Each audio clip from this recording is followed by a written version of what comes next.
What is the difference between reading for knowledge and writing for means? इससे कुछ नहीं मतलब है कि आपको कितना आता है, आप कितना पढ़ रहे हो, पूरे दिन अखबार पढ़ रहे हो लेकिन आपको आता है but you are not able to reproduce it over there.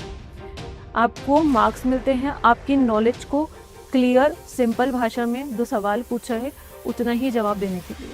So should I wait until I complete 50% the syllabus और स्टार्ट इमीडिएटली? तो इसका आंसर ये है कि अपन पढ़ तो लेते हैं लेकिन जो फियर है उसको लिखने का, एक सेल्फ डाउट का फियर, क्या मैं अच्छा नहीं लिखूंगी आंसर, मैं बहुत ही गंदा आंसर लिखूंगी। So please have in this mind, अगर आप आंसर नहीं लिखोगे ना तो आप लिस्ट में आओगे ही नहीं। यूपीएससी आपको आपकी नॉलेज के लिए इवैल्यूएट नहीं कर रहा है, it is evaluating what you are writing over there. आपको कितना ही आता हो, you are a scholar, you are a PhD student, आपको स्पेशलाइजेशन है उस सब्जेक्ट में, लेकिन आप आज सही नहीं लिख के आ रहे हो, एक जनरल लैंग्वेज में उसको नहीं लिख कर आ रहे हो, ईजी लैंग्वेज में विद ए प्रॉपर प्रेजेंटेशन आप नहीं लिख रहे हो, तो आपको मार्क्स नहीं मिलेंगे। So start as early as you can, because only this habit of answer writing can fetch you your rank. So in the beginning what I suggest, allocate around 2 minutes. Don't आप ruled sheet use करेंगे ना तो आपसे plane sheet पे answer नहीं लिखा जाएगा, वो एक किसी डायरेक्शन में चल जाएगा, आपको प्रॉपर स्पेस मैनेजमेंट नहीं आएगा, और रूल्ड शीट्स में क्या स्पीड भी स्लो जाता है। Plain sheets you can increase your font, आप डायग्राम्स बना सकते हैं, सब कुछ कर सकते हैं। तो कभी भी रूल्ड शीट्स में प्रैक्टिस नहीं करना है, plain sheets A4 size sheets में ही प्रैक्टिस करना है। जो आपके बेसिक 400 420 मार्क्स है वो आपके डिमांड पे आते हैं। कभी भी डेटा पर, डायग्राम्स पे, एग्जाम्पल्स पे बेसिक मार्क्स नहीं आते हैं। 400 मार्क्स के लिए आपको डिमांड एड्रेस करना बहुत ज़रूरी है। Hello, good morning, this is Sakshi Jain, rank 37 UPSC CSE 2025. This year I have secured this rank and my background is a chartered accountant. Today we will be learning some basics about the UPSC mains answer writing. We all know कि rank लाने में mains का सबसे बड़ा role होता है, and it is the part that we can prepare, that we can be sure about, and मेहनत करके और प्रैक्टिस करके अपन ये चीज़ अचीव कर सकते हैं। सो आज मैं आपको थोड़ा बेसिक्स बताऊंगी और थोड़े मिथ्स जो अपने हैं आंसर राइटिंग को लेकर। I would help you out in that. So firstly we know like they are 4 GS 1 2 3 4। Normally एक 400 का जो स्कोर है जीएस में वो अच्छा माना जाता है कि इसके बिना रैंक नहीं आ सकता है। अब इस 400 के बाद अपन को पहले 400 तक आना है, वो कैसे आना है, एंड देन 400 के बाद अपन को कैसे इम्प्रूव करना है, 10 410 420 40 70 एंड ऑल। सो उस चीज़ को अपन आज कोशिश करेंगे सीखने का, एंड आई विल ट्राई कि मैं आपके जो भी बेसिक क्वेश्चंस हैं उसको मैं एड्रेस कर पाऊँ। सो these are my GS scores over 4 mains. I have cleared 4 mains. So as I've already told you कि basic score आपको 400 तो चाहिए होता है in the GS. So GS 1 2 3 4 and the years that I have. This year I got 37 rank, and because of the GS score that is 441 score, तो इसकी मदद से मुझे मिला। And you have seen that GS 1 का जो improvement है वो कंसिस्टेंट रहा है, and almost I have consistent score in GS 3 also. So ये अपन थोड़ी बेसिक चीज़ें आज सीखेंगे कि अपन कैसे कर सकते हैं, when we should start, daily करना है नहीं करना है, कोई टेस्ट सीरीज लेनी है नहीं लेनी है, कैसे इवैल्यूएट करना है, क्या सोर्स रखना है, उनको नोट्स में यूज़ करना है नहीं करना है, थोड़ा पढ़ने के बाद देना है या पढ़ने से पहले देना है। सो ये सब चीज़ें आज अपन डिस्कस करेंगे। So the first thing, when should we start? So मेरा सजेशन ये है कि अपन सबको अपना ऑप्शनल तो तैयार करना ही होता है। So we will take the help of the optional for the answer writing practice.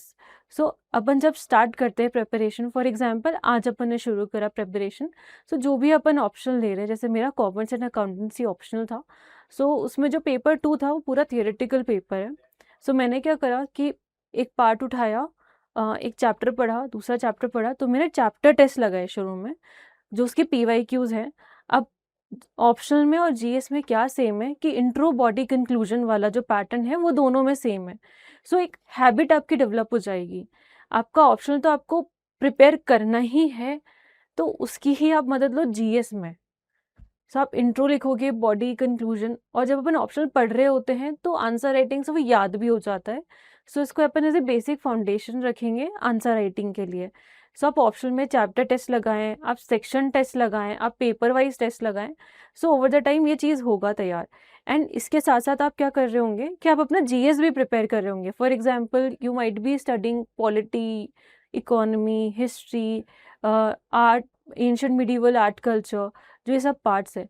जैसे कि जीएस 1 में मॉडर्न हिस्ट्री आता है, एंशिएंट मिडिवल आर्ट कल्चर आता है, सोसाइटी आता है, ज्योग्राफी आता है। तो सोसाइटी को हटा के पूरा आपका प्रीलिम्स में आ रहा है। जीएस 2 में आपका पॉलिटी है, वो प्रीलिम्स में कॉमन है। गवर्नेंस के कुछ एक क्वेश्चंस आते हैं, ओवरऑल तो नहीं आता है बट ऑलमोस्ट थोड़ा बहुत आता है। फिर आईआर के कुछ क्वेश्चंस आते हैं, सोशल जस्टिस के जीएस 2 में है। जीएस 3 में आपका इकोनॉमी आ गया, एग्रीकल्चर आ गया, internal security, disaster management, environment, ये सब आ गए। सो ऑलमोस्ट इसका भी 60% आपका प्रीलिम्स में आ रहा है। GS4 is a complete different, it is ethics, integrity and aptitude.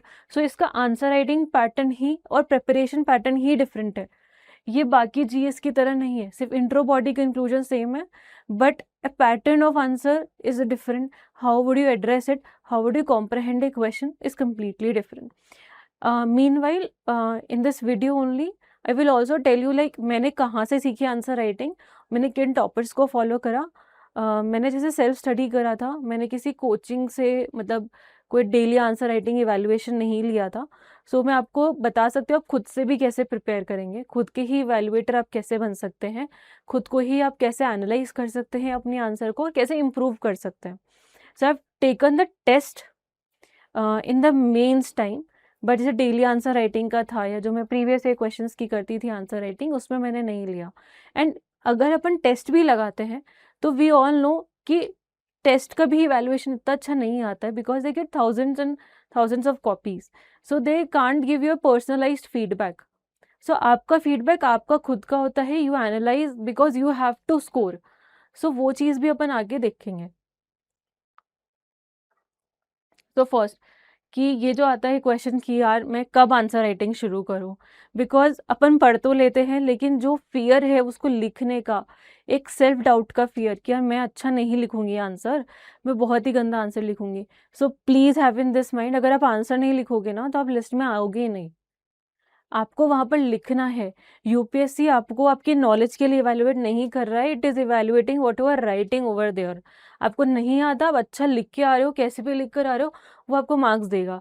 आपको कितना ही आता हो, you are a scholar, you are a PhD student, आपका स्पेशलाइजेशन है उस सब्जेक्ट में, लेकिन आप आज सही नहीं लिख के आ रहे हो, एक जनरल लैंग्वेज में उसको नहीं लिख कर आ रहे हो, ईजी लैंग्वेज में विद ए प्रॉपर प्रेजेंटेशन आप नहीं लिख रहे हो, तो आपको मार्क्स नहीं मिलेंगे। So start as early as you can, because only this habit of answer writing can fetch you your rank. इससे आपके क्या क्या बेनिफिट्स होंगे, एक तो आपका जो दिमाग मुझे है ना ऑन द लाइक मेंस की प्रिपरेशन में, ये एग्ज़ाम में, कि एक तो वो डर निकल जाएगा, दूसरा आपको याद होगा। अपन ने बचपन से सुना है कि आप पढ़ो कितने बार बट आप लिखोगे तो आपको जल्दी याद होगा। दूसरा आपको अपनी गलतियाँ पता चलेगी, बिकॉज एग्ज़ाम में अपन को गलतियाँ नहीं करनी है। फोर्थ थिंग, आपका राइटिंग स्पीड बढ़ेगा, आपका स्टैमिना बढ़ेगा आंसर राइटिंग का, because you all know that there are 9 papers in mains, like starting from the essay, then GS 1, 2, 3, 4, then 2 language papers are there, then optional paper is there, so you have to write 9 papers. It's not an easy task. So एक अभी से आपकी habit develop होगी ना, तो that would be easy. So should I wait until I complete 50% of the syllabus or start immediately? तो इसका answer ये है कि don't wait to complete your syllabus. Syllabus तो किसी का कभी कंप्लीट नहीं होता है। मेरी रैंक आ गई तो भी मैं ये नहीं बोल सकती हूँ कि मेरा सिलेबस कंप्लीट है, this is the reality. So don't wait for it to complete. जब आप पहले ऑप्शनल प्रिपेयर करना शुरू करेंगे, आप उस टाइम क्लास टेस्ट लगाएं, उस टाइम उसके सेक्शन टेस्ट लगाएं, उसके बाद आप मीनवाइल जैसे साथ साथ जीएस प्रिपेयर कर रहे होंगे ना, तो जैसे कि आप मान लो पॉलिटी प्रिपेयर कर रहे हैं, सो पॉलिटी के प्रीलिम्स के पीवाईक्यूज तो लगाओगे, तो मेरा एक सजेशन है कि आप पॉलिटी के प्रीवियस ईयर क्वेश्चन, एक या दो क्वेश्चन, एक बार उसको एनालाइज मतलब उसको समझने की कोशिश करो कि क्वेश्चन क्या कह रहा है, तो अपन वहाँ डिमांड उसकी समझेंगे, फिर उसको लिखो आप। आप पूरा टाइम लो, ये नहीं है कि आपको 7 मिनट में लिखना है पहले दिन में, आप उसमें आप 15 मिनट भी लगा दो, कोई दिक्कत नहीं है ऑन द डे 1। लाइक आज आंसर राइटिंग मेरी शुरू कर रही हूँ, मैं मेरी प्रेपरेशन शुरू कर रही हूँ, on the day 1 you can right in 15 minutes. अगले साल मैं मेंस दूंगी मेरा अगस्त में, तब मुझे 15 मिनट नहीं लगाने, I have to complete in 6 to 7 minutes. ऐसी अपन को प्रिपरेशन करनी है। सो टुडे सोचो मैं इंट्रो में क्या लिखूंगी, मैं बॉडी में, मैं कंक्लूजन में। This is the first thing कि आपको इंट्रो बॉडी कंक्लूजन फॉर्मेट आना चाहिए। सो you can start immediately. Polity पढ़ रहे हो तो पॉलिटी का 1 क्वेश्चन लगा लो, 2 क्वेश्चन लगा लो, प्रीवियस ईयर क्वेश्चन। इससे आपको 2 बेनिफिट होंगे, आंसर राइटिंग प्रैक्टिस तो होगी, दूसरा ये पता चल जाएगा यूपीएससी पूछ कहाँ से रहा है, आप क्या पढ़ रहे हो, आप सही पढ़ रहे हो नहीं पढ़ रहे हो। ये फिर है ना, आप टॉपर कॉपीज को भी देख सकते हो कि ठीक उन्होंने आर्टिकल्स कैसे यूज करे, उन्होंने केस लॉस कैसे यूज करे, these are the value addition things. तो ये आपको एक सबकॉन्शियसली आपके माइंड में फिट हो जाएगा कि यार ये ऐसे चीज ये वाली करते हैं, ठीक है। Can I start answer writing with incomplete syllabus coverage? So you can, like you should. Syllabus complete नहीं होता है, आप आंसर राइटिंग शुरू करोगे then you will identify the portions that you have to complete, identify the areas कि आपको इसमें ये वाला वैल्यूएडिशन चाहिए था, ये वाला टॉपिक आपका कवर नहीं है। कभी कभी अपन को लगता है अपन ने ना सिलेबस कंप्लीट कर लिया, ये वाली बुक कवर कर ली, बट उसमें कुछ मिसिंग होता है, ये अपन को पता नहीं होता है।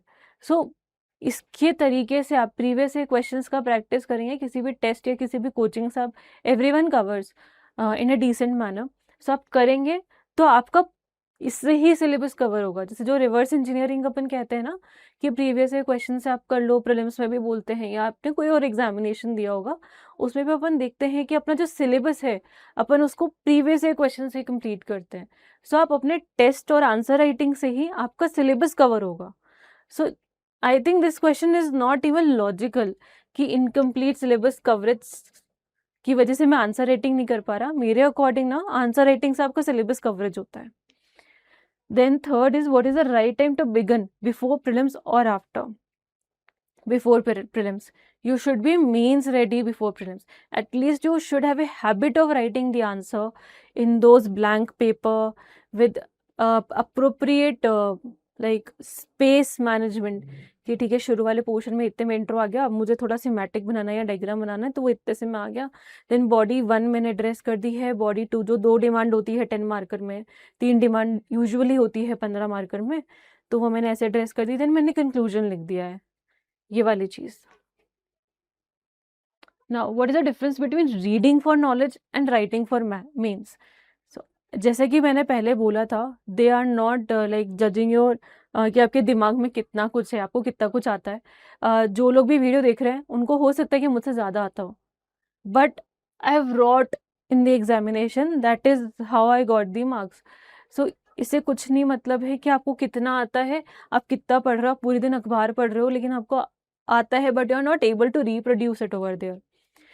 आपको मार्क्स मिलते हैं आपकी नॉलेज को क्लियर सिंपल भाषा में जो सवाल पूछा है उतना ही जवाब देने के लिए। So it is different, very different कि रीडिंग अलग है और राइटिंग फॉर मेंस अलग है। You can see it in the topper copies. I would suggest like Shruti Sharma ma'am's copies और शुभम अग्रवाल सर्स कॉपीज, हेगजन ma'am copies, the various toppers जिनसे आपको इंसाइट्स मिलेंगे कि कैसे आते हैं marks. Then how is mains preparation different from prelims? So दोनों में जो subjects, a lot of subjects are similar, like prelims के तो सारे मेंस में सब्जेक्ट है, मेंस में कुछ अलग सब्जेक्ट्स है बस। सो आपका दोनों का जो conceptual clarity है वो दोनों में सेम है, दोनों में ज़रूरत है। जैसे कि मेरा पहले अटेम्प्ट में प्रीलिम्स नहीं हुआ था, मैंने 5 अटेम्प्ट में मेंस 4 बार निकाला ही, इंटरव्यू 4 बार दिए हैं, बट मैंने जब मेरा पहला मेंस दिया था सेकेंड अटेम्प्ट में तो मुझे एक बहुत ही बड़ा रियलाइजेशन हुआ था कि without clearing prelims you can not even right the questions. और लाइक मेंस के जो सवाल है, प्रीलिम्स निकालना, प्रीलिम्स की नॉलेज होना ये एक नेसेसिटी है मेंस के लिए। तो जब आप मेंस अपियर कर रहे हो और वो प्रीलिम्स का नॉलेज मेंस में ट्रांसफॉर्म जब होता है जब आप आंसर राइटिंग करते हो। So you are preparing for prelims, you are also preparing for the mains. Now where the difference comes, दोनों में अंतर क्या है? अंतर सिर्फ ये है एनालिटिकल स्किल का। जो प्रीलिम्स में है बहुत सारे क्वेश्चंस अंडरस्टैंडिंग पे होते हैं और बहुत सारे क्वेश्चंस डायरेक्ट होते हैं कि यार नदियों पे पूछ लिया कि ये वाली को वेस्ट से ईस्ट जमा हो, ये बहुत ही फैक्चुअल क्वेश्चन है, यहाँ पर कोई एनालिटिकल स्किल्स नहीं चाहिए। बट मेंस में जो अपन क्वेश्चंस देखते हैं, आईआर के क्वेश्चंस देख लो आप जीएस 1 में जैसे आर्ट कल्चर के देख लो, आर्ट कल्चर के अपन को पता है ये हो गया है, बुद्धा का स्तूपा वहाँ था वो वहीं है, या मॉडर्न एम्पायर का ये जो आर्ट कल्चर है, स्कल्पचर्स है वो ऐसे हैं। बट उसका एनालिटिकल पार्ट कि उसने कैसे अपनी एवोल्यूशन में, मतलब अपनी इंडिया की आर्ट कल्चर जो लेगेसी हेरिटेज में कैसे कंट्रीब्यूट करा है, या उसके कुछ डिस्टिंक्टिव फीचर्स क्या क्या हैं, तो ये सब जो एनालिटिकल पार्ट है उस चीज़ का, वो मेंस में आता है। So while you are preparing for the prelims, आप substantial portion around 70% covered, but mains का आपको थोड़ा एक्स्ट्रा प्रिपरेशन ऐसे करना होगा कि उसके पीछे का जो लॉजिक है, जो एसेंस है, या मैं कहूँगी उस चीज़ के सोल है, वो आपको मेंस में आती है। ये जो मैं आपको बोल रही हूँ जो distinction, you can see it in Shubham Agarwal sir's notes, that is the topper from the commerce option, around rank 22 और 25 he has got, I am not very sure of the rank, he got it in very first attempt. So उनके जो art culture के notes हैं उसमें आप ये जो difference है ना प्री और मेंस का, ये आप बहुत अच्छे से ऑब्जर्व कर सकते हो। नाउ व्हाई डू पीपल से व्हाट यू नो और what you right matters? So it's true, I have seen like a lot of people, they have a very good knowledge, but they are not able to write it properly in brief words. So अपन ने देखा होगा कि जो officers होते हैं वो जब press briefing देते हैं या फिर कुछ फाइल नोटिंग करते हैं, they write in very brief form, like brevity के आपको मिलते हैं।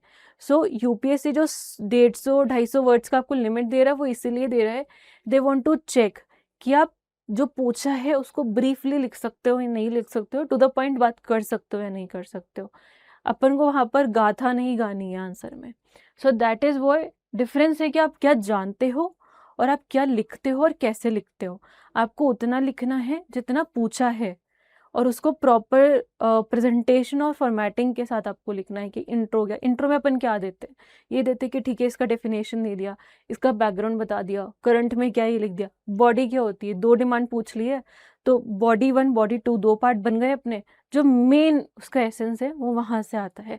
कंक्लूजन या तो आप उस चीज़ को पूरा समराइज कर दो, या वो फ्यूचर को कैसे इम्पैक्ट कर रहा है, या कुछ बड़े गोल्स हैं अपने, उसमें वो चीज़ कैसे कंट्रीब्यूट करी है, या आगे अपन को कैसे वो वैल्यू सिस्टम लेकर जाना है, specially in ethics. Now, this question I think a lot of people get. Do I need to join a course or test series for the answer writing? So, अगर आप डिसिप्लिन हैं, you can do it on your own. But इसका एक वो है कि अगर आप घर से प्रिपेयर कर रहे हैं जैसे कि मैंने करा था, सो इसमें एक प्रॉब्लम है कि आपको एक इवैल्यूएशन का प्रॉब्लम आता है। सो आप मैं सजेस्ट करूँगी जो जैसे कि आपको फ्री इनिशिएटिव्स भी कुछ होते हैं, वेरियस प्लेटफॉर्म्स जो डेली आंसर राइटिंग की फ्री इनिशिएटिव्स ऑफर करते हैं, सो आप उसकी भी हेल्प ले सकते हैं आंसर राइटिंग की थ्रू सेल्फ स्टडी।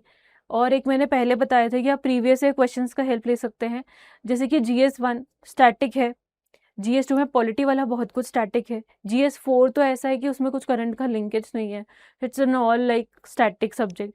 सो आप वहाँ से इस चीज़ को प्रिपेयर कर सकते हैं through self study answer writing. Then दूसरा जो सोर्स है वो टॉपर कॉपीज़, मुझे लगता है जो यही सब सब्जेक्ट्स हैं उनके सिमिलर काइंड ऑफ क्वेश्चंस के आंसर उन्होंने लिखे होंगे पहले भी, वो इस साल भी रिपीट हो सकते हैं। सो आप किसी भी एक टॉपर की कॉपी उनके GS के मार्क्स एनालाइज करके कि ठीक है GS1 में इस टॉपर के अच्छे मार्क्स हैं, सो उनकी कॉपीज निकालो, क्वेश्चन पढ़ो, खुद का आंसर लिखो, and then you can evaluate and cross check your answer with that topper. So आप ऐसे सेल्फ स्टडी से कर सकते हो। And if you can have a paid answer writing also, तो भी आप उनसे इवेल्युएशन तो आ जाएगा, बट आपको खुद को एनालाइज तो करना ही पड़ेगा, ठीक है। और सेल्फ स्टडी इज लाइक जब आपका सेल्फ इवेल्युएशन होता है ना, वो बहुत इंपॉर्टेंट है इस एग्जामिनेशन में, because we are the best criticisers of our self. Look from a third person point of view. We are the best judge of ourselves and we are the best teachers. कि अपन को खुद को पता होता है अपन कहाँ गलती करें, और कई बार ऐसा हो सकता है कि जैसे कि आपने अभी आंसर लिखा, आपको लगेगा यार मैंने तो बहुत ही अच्छा आंसर लिख दिया, तो ऐसा करिए आप उस आंसर को भी छोड़ दीजिए, उसको कल वापस एक बार लिखिए या फिर आप उसको वापस इवैल्यूएट करिए, तो आपको एक है ना एक पूरे दिन में ना आपका वो क्वेश्चन आपके दिमाग में चलेगा। सो उसके बेसिस पे आप जब उसको नेक्स्ट डे देखोगे ना, एक तो एक फ्रेश पॉइंट ऑफ व्यू से आप देखोगे। सो इससे आप ना डेली आंसर राइटिंग प्रैक्टिस कर सकते हो सेल्फ स्टडी से। अब कोचिंग नेसेसरी है या नहीं है आंसर राइटिंग के लिए, सो मैं सजेस्ट करूँगी तो जैसे अपना जो मेंस वाला पीरियड होता है ना, प्री देने के बाद मेंस वाला, सो उस वाले टाइम में आप ना टेस्ट सीरीज ले लो। बिकॉज अगर अपन टेस्ट सीरीज नहीं लेंगे ना उस टाइम, तो अपना एक वो डिसिप्लिन मेंटेन होना बहुत डिफिकल्ट हो जाता है। और एक कंपेरेटिव जो कंपैरिजन जो होता है ना कि यार इस लेवल पे मार्क्स आ रहे हैं इस टेस्ट में, वो डिफरेंट हो जाता है, डिफिकल्ट हो जाता है। और दूसरा एक है कि वो जो कोचिंग वाले होते हैं वो लोग करंट पे क्वेश्चन पूछ रहे होते हैं, जो उस साल की थीम से इंपॉर्टेंट है उस पर पूछ रहे होते हैं, तो कंटेंट भी डेवलप हो जाता है। सो आई सजेस्ट कि जो कोचिंग का जो आंसर राइटिंग है ना, इसको आप आफ्टर प्रीलिम्स देख लीजिए। एंड अगर किसी का ने कोचिंग ले रखा है, उसी मतलब उसी में कॉम्बिनेशन में है वो टेस्ट सीरीज आपके कुछ, या आपके डेली क्वेश्चंस, आपको कोई टीचर पढ़ा रहा है उस दिन के उस टॉपिक से आप क्वेश्चन ले, डू राइट इट, वो आपको इवेल्युएट करके देंगे। एंड आई बिलीव दैट आप प्लीज़ है ना उन टीचर्स के पास जाइए, उन एजुकेटर्स के पास जाइए कि सर और मैम प्लीज़ मुझे बताइए मेरी गलती क्या है, मैं इसको कैसे इम्प्रूव कर सकती हूँ। ठीक है।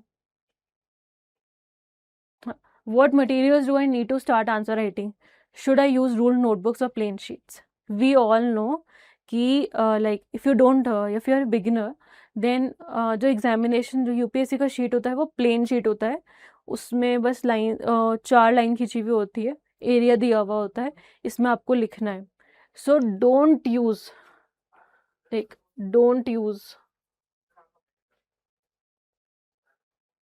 Ruled sheets.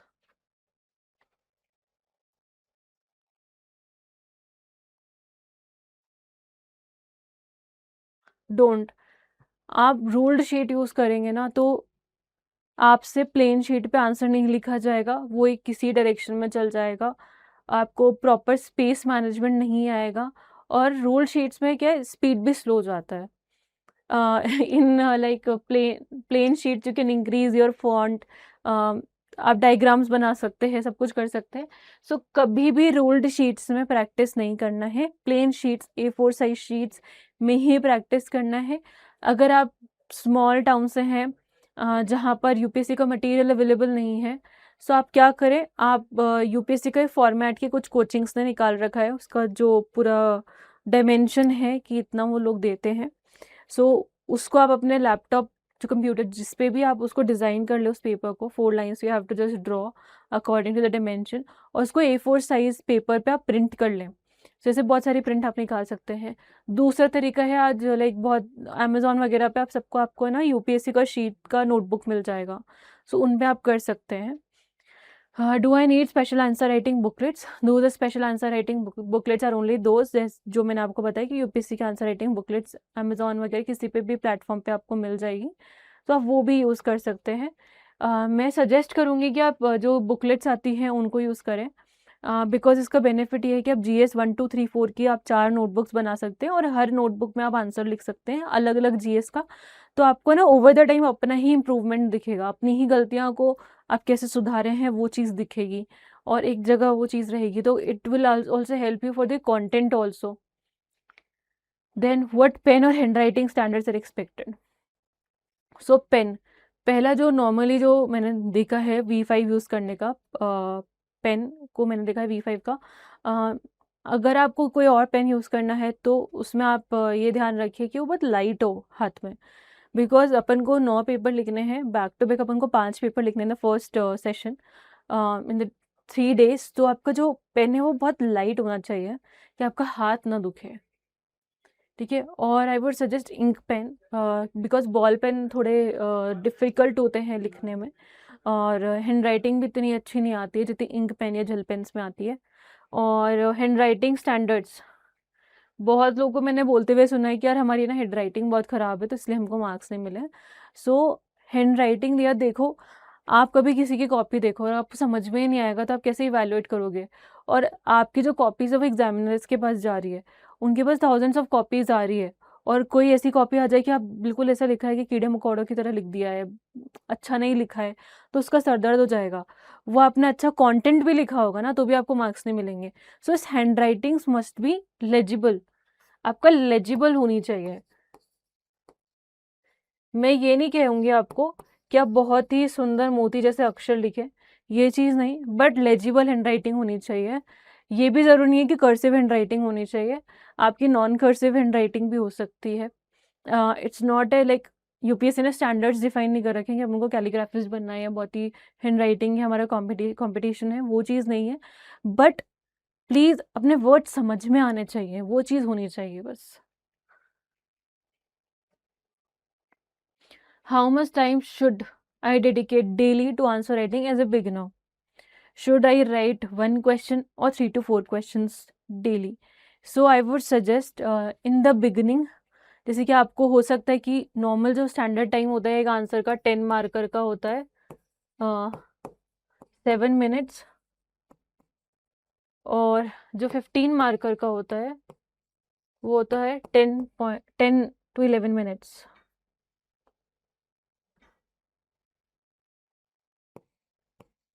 10.5 we can say।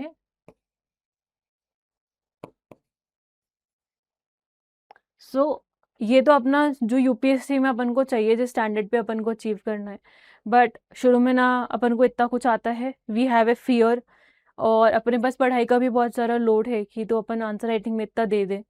So in the beginning what I suggest, allocate around 35 to 45 minutes and begin with the 10 marker questions।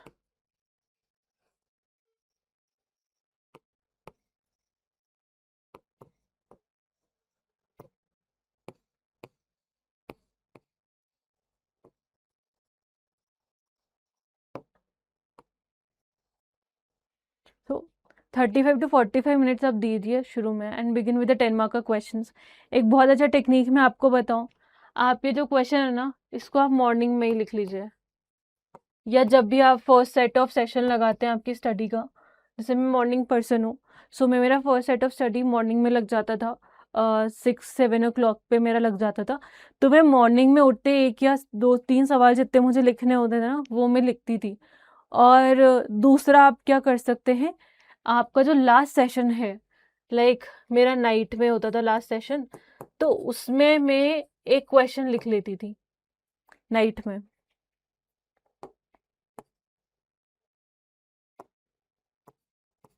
अब नाइट में देखो मेरा दिमाग थका हुआ होगा, मुझे पता है कि मेरा अच्छा क्वेश्चन आंसर नहीं आएगा, बट इसका बेनिफिट क्या होगा कि नाइट में मैंने एक क्वेश्चन पढ़ा, अब मैं जब सोऊंगी तो वो पूरी रात मेरे दिमाग में चलेगा वो सवाल। सो उसका खुद से स्ट्रक्चरिंग हो जाएगा, जो मैंने पढ़ा होगा वो नॉलेज खुद से ही रिट्रीव हो जाएगी। So believe in your mind कि वो करेगा ये काम एट द बैकग्राउंड ओनली। सो एक ये तो आपका प्राइमरी है ये वाला चीज़, ये it is an optional thing, ये ऑप्शनल है। दिस इज़ अ प्राइमरी जो आपका फर्स्ट सेट है सेशन, स्टडी सेशन का मॉर्निंग है, 12 नून से है आपका, अगर you are night reader.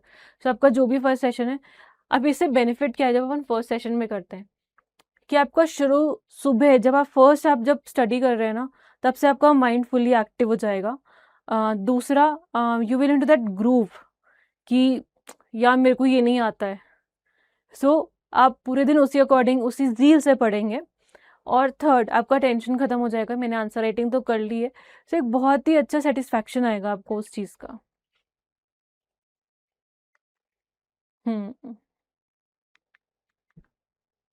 What is the IBC, intro body conclusion format? जो मैंने आपको इतनी देर से बोल रही हूँ ना, intro body conclusion format, so it is a standard answer writing format that we have with that many of you might have used in your like previous examinations that you have given, आपका graduation में दिया है या कोई भी professional course किया है, सो उसमें आपका ये सब काम आएगा। So how long should my introduction be? आपका इंट्रोडक्शन एक बार आप सोचिए, जैसे कि मैंने ये वीडियो बनाया, सो मैंने मेरा इंट्रोडक्शन बहुत ही ब्रीफ शुरू में दे दिया था, just to make you aware that who am I, like who I am, and अब मैं इसमें क्या डिस्कस करूँगी। सो वो एक बहुत ही ब्रीफ मैंने इंट्रोडक्शन दे दिया था, so introduction must be very brief. So अब जैसे कि मान लो अपना ये पेज है, 2 पेजेस है, 10 मार्कर में आपको 2 पेजेस मिलेंगे।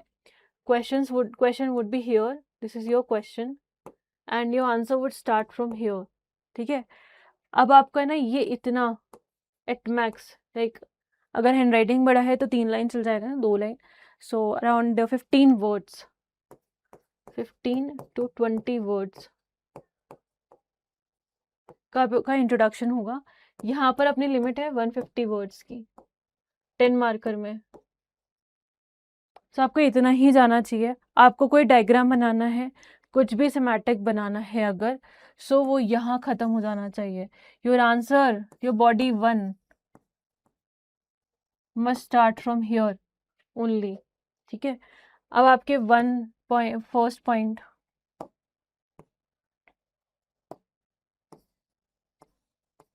ये आपका हेडिंग होगा बॉडी 1 का। First point, second point, third, fourth, fifth, then body 2 आ जाएगा and then again 5 points, then conclusion 2 to 3 lines again. अब ये जो प्रॉपर मैनेजमेंट है ना, जो ये आइडियल मैनेजमेंट है, it's very difficult to achieve, ये आपको अभी लग रहा होगा, बट गाइज बिलीव मी, ये प्रैक्टिस से हो जाता है। एंड अगर आप इस फॉर्मेट में आंसर लिखोगे ना तो आपका माइंड भी क्लियर रहेगा। पॉइंट फॉर्मेट में बहुत ही क्लैरिटी आ जाती है, आपका जो क्वेश्चन है पूरा एड्रेस हो जाएगा। इंट्रो से लगेगा कि हाँ ठीक है, आपको बेसिक पता है। मान लो आपका साइक्लोन पे क्वेश्चन पूछ लिया तो आपने यहाँ साइक्लोन बता दिया, साइक्लोन का यहाँ डायग्राम बना दिया, इधर ही बना दो, इतना छोटा सा ही डायग्राम में हो जाएगा आपका काम। And then you can write start your body here only. आपका जो क्वेश्चन का डिमांड है वो आपको एड्रेस करना है, वो नॉन नेगोशिएबल चीज़ है। अपन को एक्स्ट्रास बाद में देने हैं, एक्स्ट्रास पे जो एक्स्ट्रा मार्क्स है वो आ रहे हैं 0.5, बट जो आपके बेसिक 420 मार्क्स है वो आपके डिमांड पे आते हैं। कभी भी डेटा पर, डायग्राम्स पे, एग्जाम्पल्स पे बेसिक मार्क्स नहीं आते हैं। 400 मार्क्स के लिए आपको डिमांड एड्रेस करना बहुत ज़रूरी है। उसके बाद वी विल गो टू 420, 440, 470, वो बात का काम है। But here as a beginner we are learning answer writing, so पहले डे 1 से अपने माइंड में ये क्लैरिटी रखना कि अपन को डिमांड एड्रेस करनी है और डिमांड इस फॉर्मेट में एड्रेस करनी है। अपना जब शुरू में ही टेम्पलेट सही होगा, आगे दिक्कत नहीं आएगी। Don't go for any other kind of format of the answer. आप ये body 1, body 2, intro, body, conclusion वाला रखिए। यू कैन, जहाँ पर कंपेरिजन्स वगैरह कुछ हो, तो रिलेशन हो, इंटरलिंकेज हो, तो वहाँ पर आप प्लीज़ टेबल्स का यूज़ करिए। Similarity, differences, interlinkage of the 2 topics you can use. So normally सबको पता होता है टेबल का सिमिलर डिफरेंसेस में बनाना है, but when A is leading to B and B is leading to A, you can also draw a table over there. This is the method which I've used in my answers. This is a new method. मुझे नहीं पता किसी और ने use करा नहीं करा, but for me it is a new method. I have not seen any topper copy this method. So मैं से एरो बना के लिख देती थी। So आपको बट डिमांड एड्रेस करनी है, जैसे A से B हुआ, B से A हुआ, तो ये इस तरह से आपको डिमांड एड्रेस करनी है।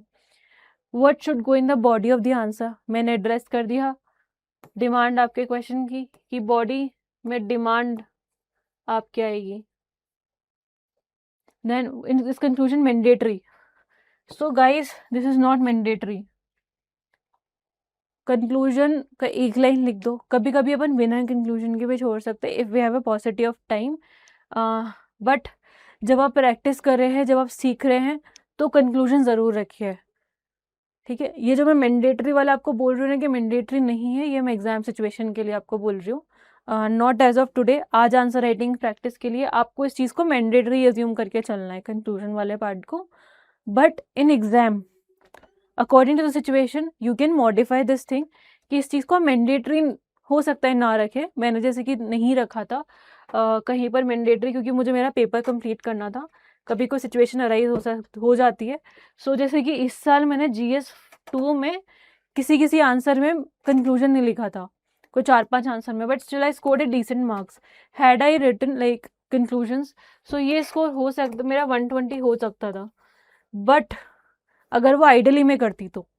बट मेरे पास टाइम की कुछ कमी हो गई थी, किसी क्वेश्चन में अंडरस्टैंडिंग की प्रॉब्लम हो गई थी, तो उस वजह से मैंने एक एक दो दो लाइन के जो कंक्लूजन है वो कहीं छोड़ दिए थे, तो एटलीस्ट मेरे डिसेंट स्कोर आ गया। अगर मान लो मैं उसके पीछे लग जाती कि नहीं मुझे तो आईबीसी फॉर्मेट कंक्लूजन लिखना ही है, सो ये स्कोर मेरा से लेट से 100 भी हो सकता था।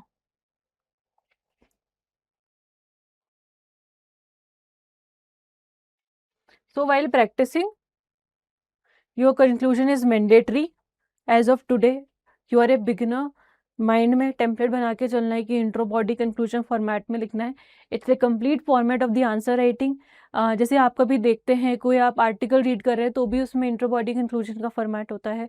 आप कोई और एग्जाम देते हैं उसमें भी इंट्रो बॉडी कंक्लूजन का फॉर्मेट होता है। इवन आप किसी से बात करते हैं, जैसे कि अभी मैं आपसे बात कर रही हूँ, मैंने शुरू में इंट्रो दिया, body is this part of the video and conclusion would be the last part of video, well I will summarise the things and I will convey my regards to you people.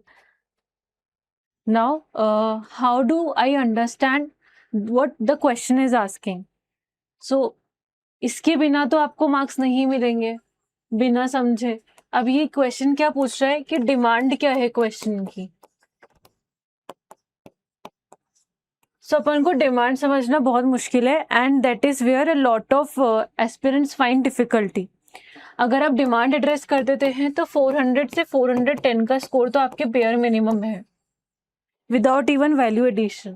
So what is the three questions? What is the difference between discuss, analyze, examine, critically evaluate? We can have substantiate, we can have elucidate. So there are various keywords, various directive words that the UPSC ask how to decode the directive words properly.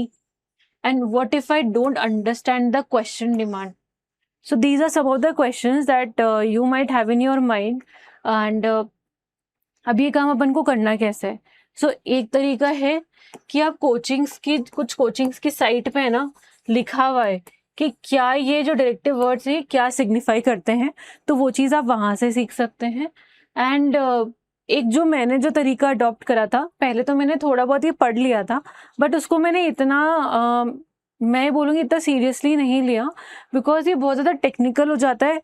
कि अपन उस time ध्यान दे कि यार ये analyse बोल रहा है तो मैं ऐसे लिखूं वैसे लिखूं, और वहाँ वो टाइम जा सकता है। सो आप है ना क्वेश्चन के एसेंस पे जाइए, discuss, analyse, examine and critically evaluate. तो जो भी क्वेश्चन आ रहा है, आप जिस भी लैंग्वेज में पेपर अटेम्प्ट कर रहे हैं, translate that to your mother tongue, how you speak, how you convey your words, convey your views to someone else. So मैं यही करती थी, जैसे कि मेरा जो मदर टंग है वो हिंदी है, बट मैंने जिस लैंग्वेज में पेपर दिया वो इंग्लिश है। सो मैं उस इंग्लिश वाले को लाइक उस इंग्लिश क्वेश्चन को मेरे मदर टंग में ट्रांसलेट करती थी कि इस क्वेश्चन को मैं अगर बोलूँगी या किसी से पूछूंगी तो मैं कैसे पूछूंगी, तो उससे क्या मुझे डिमांड, मतलब वो क्वेश्चन क्या पूछ रहा है ये पता चल जाएगा। और नॉर्मली क्या होता है ना, जैसे कि क्रिटिकली इवेलुएट है तो उसका जो नॉर्मली जो सब लोग करते हैं वो ये है कि पॉजिटिव भी लिख देंगे और नेगेटिव भी कर देंगे, because you critically evaluating something. Evaluate का मतलब क्या होता है, किसी चीज को आंकना, और क्रिटिकली मतलब दोनों पक्ष दिखाना। एनालाइज, उसको हर डायमेंशन से दिखाना। इसमें भी मोर और लेस पॉजिटिव और नेगेटिव ही आता है। देन एग्जामिन कि ये चीज सक्सेस है या फेलियर है, इसमें कुछ लिमिटेशंस भी हैं तो वो अपन को डील करने हैं। That is how we examine something. Discuss, discuss मतलब अलग अलग एंगल, अलग अलग पर्सपेक्टिव से किसी चीज को करना। That is what discuss is. यो डिस्कस में it's an open, I believe that is an open thing. Discuss वो आपको कोई डिस्कस कुछ पॉलिसी बोल देंगे, कुछ बोल देंगे, तो वो आपको वहाँ डिस्कस करनी होगी। Then how to decode the directive words properly by the coachings, you can do this by previous year का क्वेश्चंस का प्रैक्टिस करो, मॉडल आंसर्स देखो, कुछ कोचिंग्स ने प्रीवियस ईयर क्वेश्चंस के भी मॉडल आंसर निकाल रखे हैं, उससे आपको डायरेक्टिव वर्ड्स का पता चल जाएगा। And the best thing to identify, to understand the question what is asking, it's daily answer writing, self evaluation and everything. So with that you can understand the demand of the question. And what if I don't understand the demand of the question, is that you will lose marks. So आप जब कोई question आपको समझना है ना, उसकी 2 reading तो आपको करनी है मिनिमम किसी क्वेश्चन की, ये तो आपको बेयर है, एंड 3 रीडिंग कर लो आप, क्योंकि क्वेश्चन की डिमांड समझना बहुत इंपॉर्टेंट है। उसके बिना आप आंसर नहीं लिख सकते कि यार मैं आपको कोई सवाल पूछूं और आपको वो समझ में ही नहीं आए कि यार मैंने पूछा क्या, फिर आप कैसे जवाब दोगे। तो वो आपको समझना बहुत इंपॉर्टेंट है। It's a common sense thing, ठीक है आपको, क्योंकि क्वेश्चन आप नहीं समझोगे तो आप आंसर कैसे दोगे। सो क्वेश्चन समझना है अपन को, उसकी अपन को प्रैक्टिस करनी है, आंसर राइटिंग प्रैक्टिस और ब्रेनस्टॉर्मिंग, इन सबसे वो अपन को आ सकती है। Then next question, that is how many points should I write for the 10 mark and for the 15 marker questions, and next question, should I write in points or paragraphs. So firstly I will address the first question, 10 marker and 15 markers. So अपने जो exam है उसमें 10 marker के 10 questions आते हैं and 15 marker के 10 questions आते हैं इन GS 1, 2 and 3. सो जो मैं करती थी, मैं दो आपके 2 डिमांड्स होती हैं इसमें। Usually there can be 1 demand also, ये आपको क्वेश्चन को अंडरस्टैंड करके पता चलेगा। एंड इसमें आपकी 3 डिमांड्स होती है। Try to identify the 3 demands and if they are not 3 demands then write the solutions. अब आपको हर में 5 पॉइंट्स ईच, टोटल में कितने हो जाएंगे आपके 10 पॉइंट्स।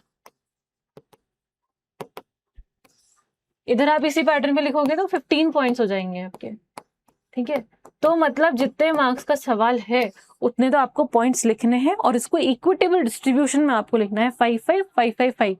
अब इसको बढ़ाना कैसे, जो आपको ज्यादा मार्क्स चाहिए आपको 470 चाहिए, वो इफ टू क्रॉस 430 470 तक आपको जाना है तो आपको क्वालिटी कंटेंट तो लिखना ही है, पॉइंट्स आपको बढ़ाने पड़ेंगे। सो जहाँ मुझे अच्छे से क्वेश्चन आता था और जहाँ मेरे को पता है कि मेरे को अच्छे से क्वेश्चन आता है, I can write it fastly. So वहाँ पर मैं इस 10 की जगह 14 इवन समटाइम्स 16 पॉइंट्स तक भी चल जाती थी। There are some cases where I went to this and here my like 22 से 30 points भी हैं मेरे कुछ आंसर्स में in the real exam, like in the examination. I'm not talking about the test, but in the examination I have written this. So इसकी वजह से मेरे मार्क्स बढ़े हैं कहीं ना कहीं, और इसकी वजह से मेरा जो GS स्कोर है वो अबव एवरेज है, not the high but above average it is. So आप जो शुरू है at the beginner level, don't go after this. ये बिगिनर लेवल आपको 10 से शुरू करना है and when you are comfortable with the 10 points with the quality content. ये नहीं है कि आप हर कैसे पॉइंट्स लिख रहे हैं, पॉइंट्स के बस लिखे ही जा रहे हैं for the sake of writing the points, वो नहीं करना है। If you have good command over the speed and you have good quality of content by your notes, by daily answer writing practice, by revising the things, you will I assure you will reach the here. So this is the advanced level, ये जो आपको मैंने 14-16 बोला है।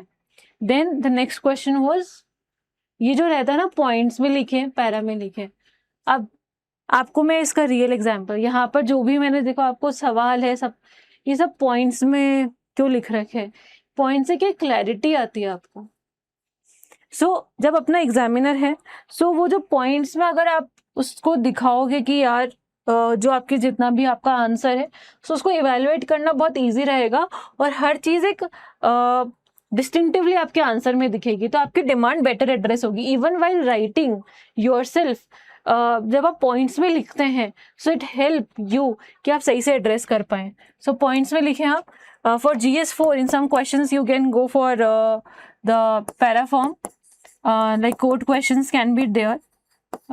You can learn this from Vishakha ma'am, Vishakha Yadav ma'am. ये कुछ आप वहाँ से अडॉप्ट कर सकते हैं, but not all the questions, इसके भी क्वेश्चंस आपके पॉइंट फॉर्मेट में होंगे। Then how to manage time per question in the exam, that is at 7 to 8 minutes for the 10 marker realistic. It is realistic by the daily answer writing. उससे आपका होगा how to finish 20 questions in the 3 hours. मेरा जो set रहता था वो ये था कि पहले मैं 1st to 5th क्वेश्चन करती थी, उसके बाद मैं 11 से 20th क्वेश्चन करती थी, देन 6th से 10th करती थी, इससे ये वाला पैटर्न में क्यों करती थी, first impression is the last impression, so I write good answers over here. Then 11 से 20 मार्क्स हैवी क्वेश्चन है, 15 मार्कर्स है। देन एट लास्ट ये जो आपका 2 पेजेस वाला आंसर है वो आप जल्दी से एड्रेस कर सकते हो। सो इन दिस वे मेरे 3 घंटे में पूरा होता था। अगर आप ये करेंगे तो ये तो होगा ही नहीं, ये आपको करना ही नहीं है। ये आप 0.5 किसी में आपको बहुत अच्छा आता है तो आप दे सकते हो। वो जो आप 0.5 किसी में अच्छा आता है वो आपको कहाँ से काटना है, जो क्वेश्चन आपको नहीं आता है। For example twist, fjord, Gothenburg protocol, ऐसे कुछ क्वेश्चन थे जो मुझे नहीं आते थे, मैंने वहां से वो टाइम काटा था। How to overcome initial inertia and all, yeah I already told you. Inertial inertia आप कैसे तोड़ दें, अगर आज मैंने इनर्शिया कर लिया ना तो मेरी रैंक नहीं आएंगी। So write it, write down, किसी का डर नहीं है अपन को। I have already addressed role of notes in answer writing. Separate answer writing notes आपको बनाने हैं। ये चीज़ जो आपको करनी है ये आप अभी से मत करिए, आप अभी से करेंगे तो आप सब कुछ लिख देंगे। जब आप मेंस प्रिपेयर कर रहे हो, प्री से मेंस का जो टाइम होता है उस टाइम आप उनके नोट्स बना लें, उस टाइम आप आंसर्स के। सो मैं ये करती थी, जैसे कि कोई भी क्वेश्चन मैंने लिखा, टेस्ट लिखा, मुझे कुछ लगा कि यार ये बहुत अच्छा कंटेंट है उसका, तो उसके मैं एक नोटबुक में आंसर उस चीज़ को लिख लेती, उस टॉपिक को लिख लेती थी कि उसमें क्या क्या मेन चीज़ें हैं।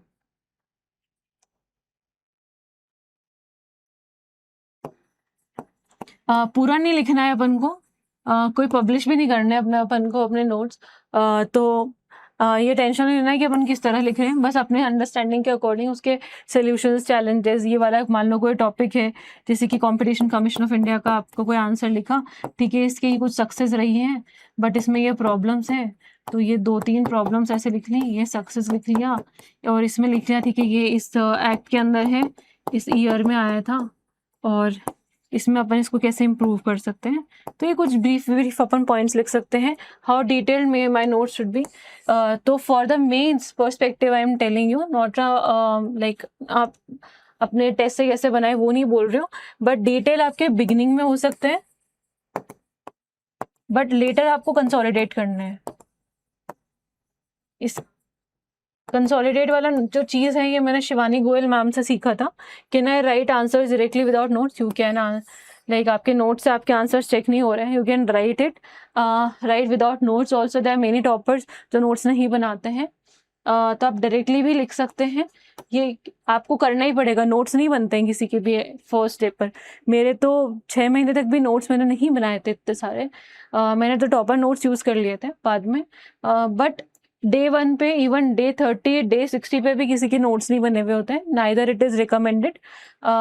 सो you can right your answers directly without notes. Even your answers would help in you in making notes. So that's it from my part about the answer writing. I hope it helps to you, and I like convey my best wishes to you people. And please do the answer writing, because that is the reality. That is what is going to fetch you marks. Thank you.